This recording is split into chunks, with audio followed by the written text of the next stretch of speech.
Нұх пайғамбар үш баласын дүниенің үш тарабына жібереді.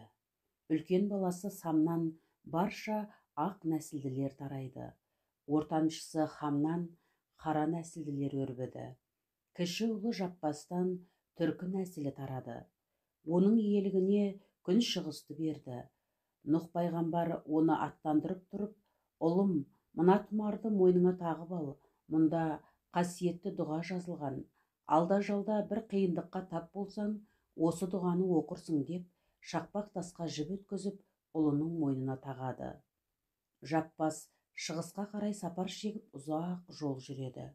Көп жүріп, қалың қарағайлы бір тауға жетеді. Сол арада кенет аспан күркіреп, жер дүниені қалтыратып жібереді. Әлемді қара түнек қаптайды.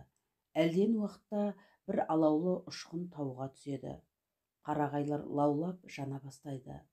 Жаппас әкесі жазып берген тас бойтұмардағы дұғаны оқиды. Сол сәтте көктен нөсерлетіп жаңбыр құяды. Өрт өшіп, күн ашылады. Жаппас сол сапарда Түркістан өңіріне жетеді.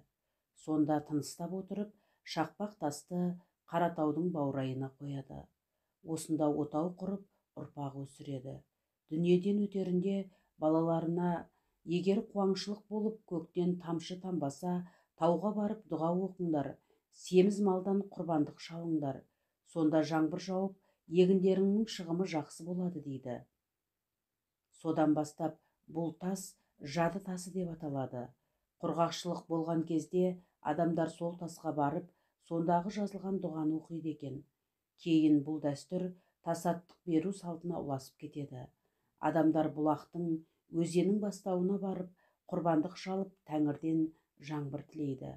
Осы сәтте айтылатын тілек қазақ арасында күн жайлату деген атпен белгілі болған.